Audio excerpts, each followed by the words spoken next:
जगदीप धनखड़ के इस्तीफे के बाद इस बार का उपराष्ट्रपति चुनाव 9 सितंबर को है और अब एक एक सांसद के वोट की बहुत ही महत्वपूर्ण वैल्यू या अहमियत बताई जा रही है। एनडीए के प्रत्याशी सीपी राधाकृष्णन है और इंडिया ब्लॉक के प्रत्याशी जस्टिस बी सुदर्शन है। अगर राजस्थान के लिहाज से बात करें तो राजस्थान में लोकसभा की 25 सीटें हैं, राज्यसभा की 10।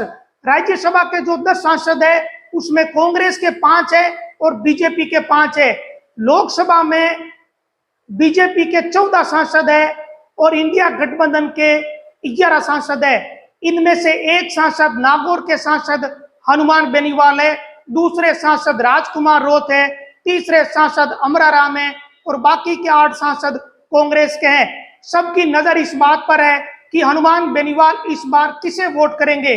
क्या हनुमान बेनीवाल गठबंधन का धर्म निभाएंगे क्योंकि वो इंडिया गठबंधन में है? क्या राजकुमार रोत भी गठबंधन धर्म निभाएंगे? और दूसरी चर्चा यह है कि इस वक्त हनुमान बेनीवाल और राजकुमार रोत इन दोनों ही सांसदों का दोनों ही पार्टियों के साथ कोई ज्यादा तालमेल नहीं है। हनुमान बेनीवाल की कांग्रेस से तो उसी वक्त टूट गई थी जब वो कांग्रेस के साथ गठबंधन कर रहे थे।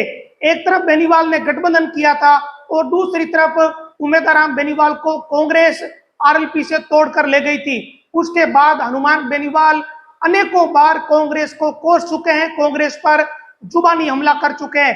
कांग्रेस के नेताओं के साथ बेनीवाल का सीधा टकराव कई बार सामने आ चुका है। इतना ही नहीं, जो बीजेपी है, बीजेपी के साथ भी बेनीवाल की नहीं बन रही है। उपराष्ट्रपति जगदीप धनखड़ को जो इस्तीफा हुआ उस मुद्दे पर बेनीवाल ने आवाज उठाई, हनुमान बेनीवाल के घर का कनेक्शन काट दिया और भी बहुत सारे मुद्दे हैं जिन मुद्दों पर बेनीवाल और बीजेपी के बीच बहुत ही सीधा टकराव कई बार नजर आ चुका है। ऐसे में बन तो बीजेपी के साथ भी नहीं रही है और ज्यादा तालमेल कांग्रेस के साथ भी नहीं है। इसी कारण इस बात पर नजर है कि जो छोटी पार्टियां जिनके एक एक 2-2 सांसद है वो इस बार उपराष्ट्रपति के चुनाव में किसे वोट करेंगे। हम राजस्थान की बात इस वीडियो में करेंगे तो राजस्थान में तीनों सांसद जो है, जो एक एक सांसद है, सीपीआईएम के अमराराम, आरएलपी के हनुमान बेनीवाल और फिर जो बाप पार्टी के राजकुमार रोत, इन तीनों की वोटों की अहमियत बहुत ज्यादा इस बार मानी जा रही है। कांग्रेस वाले तो वही जाएंगे जहां इंडिया गठबंधन के प्रत्याशी है और जो बीजेपी वाले हैं वो भी वही जाएंगे। राज्यसभा को लेकर तो दोनों के आंकड़े भी बराबर है। राजस्थान में 5 सांसद राज्यसभा के कांग्रेस के और 5 बीजेपी के है। इसी कारण राजस्थान के हिसाब से बात करें तो ये तीनों सांसद महत्वपूर्ण है और इन तीनों में ही 2 सांसद हनुमान बेनीवाल, राजकुमार रोत, ये बहुत ही महत्वपूर्ण है। बेनीवाल ने पिछली बार जब वो सांसद थे पहली बार तो वो एनडीए से जीते थे, लेकिन एनडीए से अलग हो गए। फिर भी उन्होंने धनखड़ साहब को वोट करा था और ये कहा था कि धनखड़ साहब हमारे क्षेत्र के हैं, किसान नेता है, इस कारण हमने वोट दिया।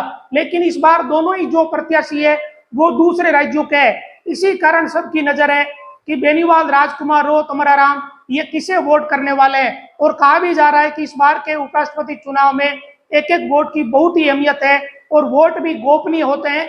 इस कारण सबकी इस चुनाव पर नजर है। इस पर कोई टिप्पणी या प्रतिक्रिया देना चाहते हो तो कमेंट बॉक्स में अपनी टिप्पणी कर सकते हैं। नमस्कार।